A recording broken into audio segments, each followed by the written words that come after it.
Hello అందరికీ నమస్తే. Welcome back. ఇక్కడ గడ్డి మొత్తం నీట్‌గా, క్లీన్‌గా చేసినాం. ఎందుకంటే ఇక్కడ ఒక పెద్ద మనిషి ఆపిండు. ఆపి గడ్డి క్లీన్ చేయండి. ఎందుకంటే నేను పైప్‌లైన్ ఏసుకుందాం అనుకుంటున్నా. ఇక్కడ నా ఇల్లు కన్‌స్ట్రక్షన్ అయితుంది. సో, మా ఇంట్లో వేస్టేజ్ వాటర్ అంతా డ్రైనేజ్‌లోకి ఒక పైప్‌లైన్ ఏసుకుంటా. గడ్డి సాపియండి అని చెప్పడం జరిగింది. సో, మేము కూడా గడ్డి సాపియడం జరిగింది.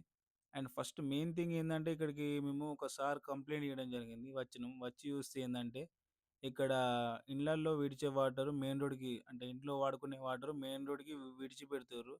సో, ఇగ మెయిన్ రోడ్ మీద వాటర్ అనేవి స్టోరేజ్ అయిపోయి, ఆ బండ్లు నడిచేసరికి బొందోలయింది. మొత్తం లోతయింది.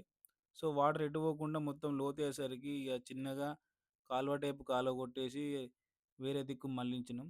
సో, డ్యూటీ అయిపోయినంక మళ్ళీ మా వార్డ్ ఆఫీసర్ సార్ ఫోను చేయడం జరిగింది. సో, వెళ్ళినంక కలెక్టర్ గారు వస్తుర్రంటే ఒక లైనింగ్ ఎయాలి.